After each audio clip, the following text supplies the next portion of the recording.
In this session, we will discuss some properties of electric conductors, force acting on the surface of the conductor and idea of capacitors.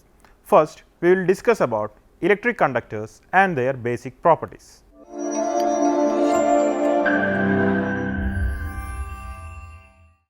An electric conductor has a very large number of free charges. When an electric field is applied at the conductor, charges inside the conductor reorient themselves so that the two ends of the conductor acquires opposite charges. The positive charges move in the direction of applied field, while the negative charges opposite to it. The shift in the charges within the conductor produce an electric field inside the conductor which is opposite to the applied field. Since the conductor contains very large number of free charges, the separation of the charges inside the conductor is continued until the net electric field inside the conductor becomes 0. So, we have the expression E inside is equal to the electric field plus the electric E dash, which is equal to 0. So, we will get it as E is equal to minus E dash. From the Gauss's law, we know that del dot E is equal to rho by epsilon 0. So, applying the equation del dot E in is equal to rho by epsilon 0. Rearranging the equation, epsilon 0 del dot E n is equal to rho, E in will become 0 and epsilon 0 into 0 is equal to rho. That is, the charge density inside the conductor is 0. So, we can say that if the electric field is 0, the work done in moving a charge inside the conductor is also 0, and the work done has the expression W is equal to minus integral a to b E dot dl, which is equal to 0. It is obvious that as no work is done inside the conductor, there will not be any change in the potential when a charge is moved from one point to another. That means the potential inside the conductor is a constant, that is V A minus V B is equal to 0, that is V A is equal to V B.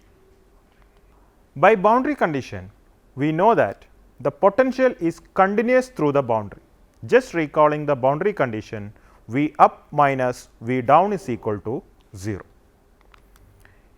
If the potential inside the conductor is 0, then the potential over the surface of the conductor is also 0. That means the surface of the conductor is an equipotential surface. Also, when an electric charge is given to a conductor, it cannot penetrate into the conductor as there is no field inside the conductor. It can remain only on the surface of the conductor. So, the charges given to the conductor get uniformly distributed over the surface of the conductor, keeping the surface of the conductor equipotential always. The work done in moving a unit charge on an equipotential surface is always 0. W is equal to minus integral E dot dl is equal to 0.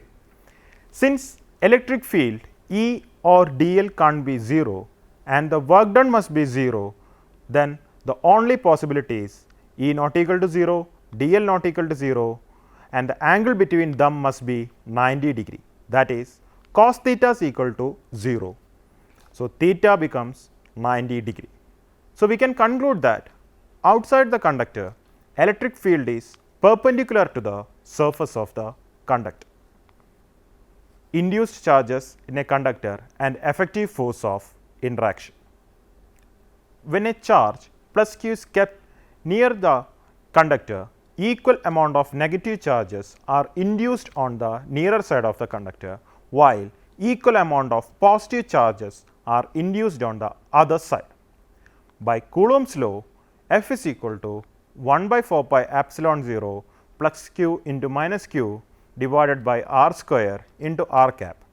Since force is inversely proportional to square of the distance between the charges, it is clear that the force of interaction between external charges and the induced negative charges in the conductor is greater than the force of interaction between the external charges and induced positive charges inside the conductor. So, there will be net force of attraction between external charges and electric conductor. Electric conductor with a cavity having a charge. We know that electric field inside a conductor is 0. So, when a positive charge is kept inside the cavity, negative charges will be induced on the inner surface of the cavity. Consequently, positive charges will be induced on the outer side of the conductor. So, the presence of any kind of charges inside the conductor will be communicated to the outside world through the presence of same kind of charges on the outer surface of the conductor. Consider a Gaussian surface that encloses the cavity inside the conductor. Applying Gauss's law, integral E in dot dl is equal to q enclosed by epsilon 0. So, we know that E in is equal to 0, q enclosed by epsilon 0 is equal to 0. Therefore, q enclosed is equal to 0. From Gauss's law, it is clear that the total charge enclosed by the Gaussian surface is q enclosed is equal to q plus q induced is equal to 0, that is minus q is equal to q induced. Safety shielding inside the cavity of a conductor. Consider a conductor as shown in the figure with the cavity inside. A closed path is shown which is partially inside the conductor and the remaining part inside the cavity. So, the integral in the equation can be written as integral E dot dl is equal to integral E in dot dl plus integral E cavity dot dl, which is equal to 0. So, 0 plus integral E cavity dot dl is equal to 0, which means that electric field inside the conductor is 0. So, integral E cavity dot dl is equal to 0. So, E cavity will become 0. As the intensity of the field inside the conductor is 0, the electric field inside the cavity must be 0. That is, the field inside the cavity of a conductor is 0. This is why we are safe inside a metallic car.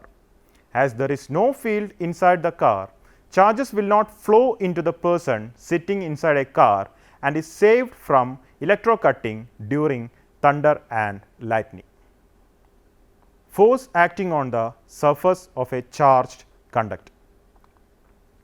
We know that from the previous section, the electric field E inside the conductor is 0. Following the boundary condition for E changes by an amount of sigma by epsilon 0 through the surface. So, here E is equal to E out, which is equal to sigma by epsilon 0 into n cap. In terms of potential, dou V by dou n is equal to del V dot n cap, where n cap is any unit vector.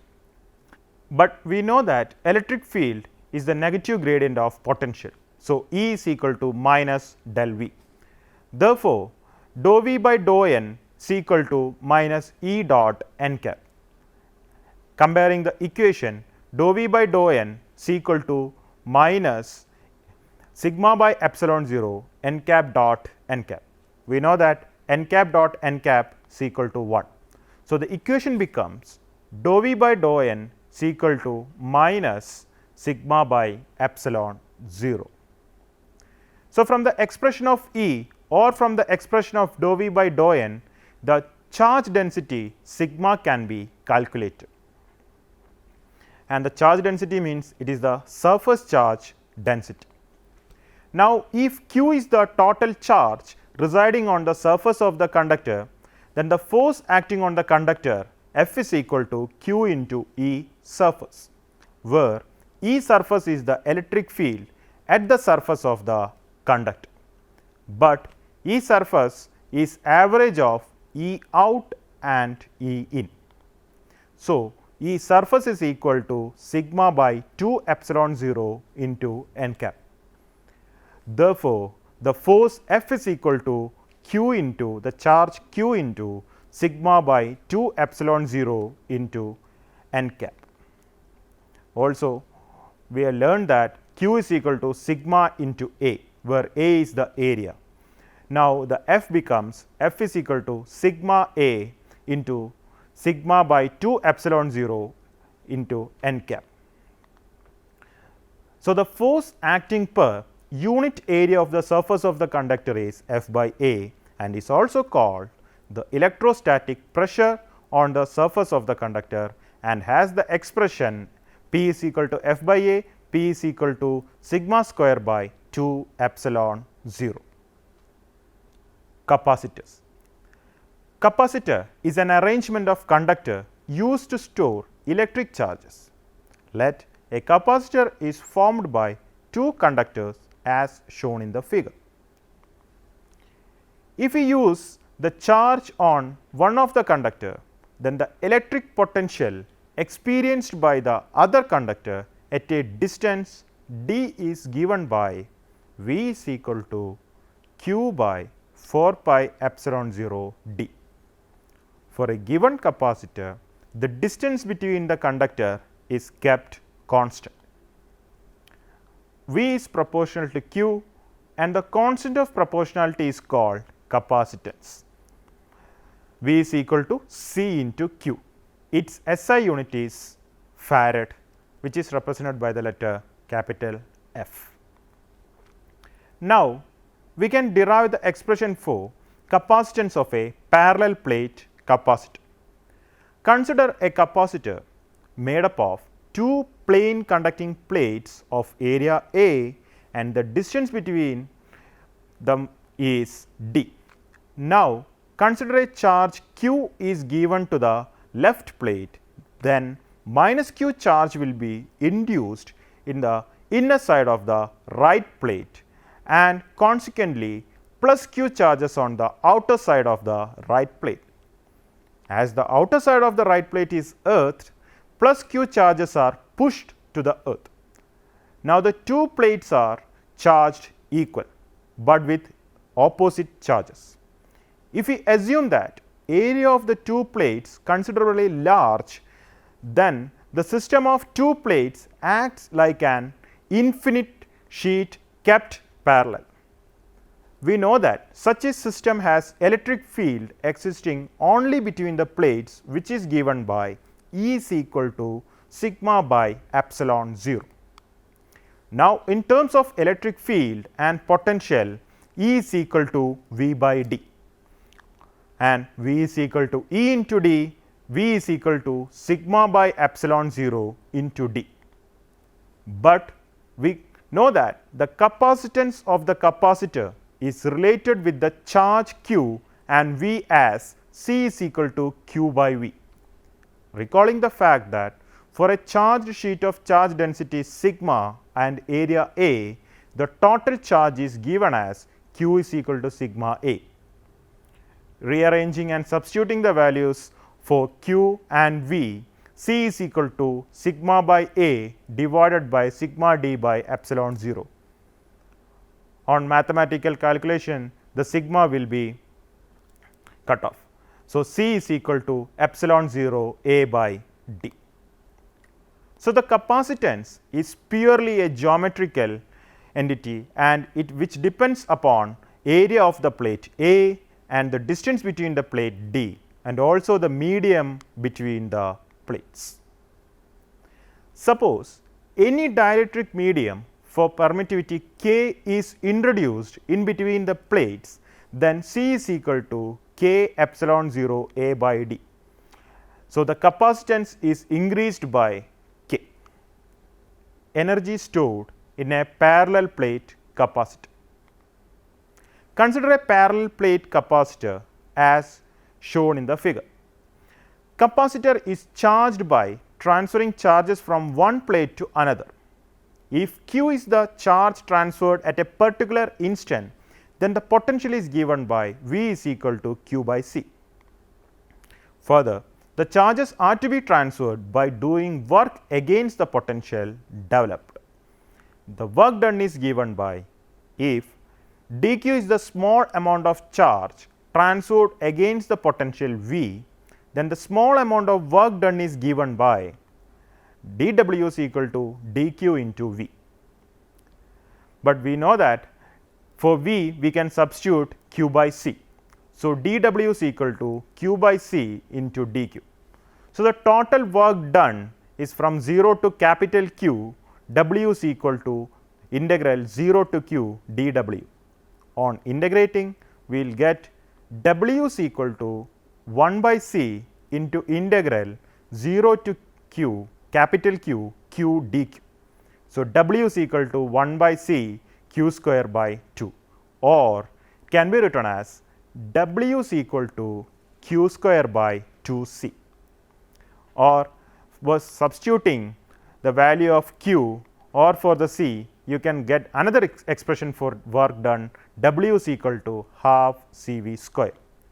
V is the final potential difference between the plates after transferring the required amount of charges. This much of work is stored as the potential energy of the capacitor. So, in this session, we discussed the concepts of basic properties of conductors, induced charges and net effective force of interaction, electric conductor with a cavity having an electric charge, safety shielding inside the cavity of a conductor, and finally, the force on the surface of the conductor. And last, we discussed about capacitor and the energy stored inside the capacitor. Hope you have enjoyed the session. See you next time. Until then, goodbye.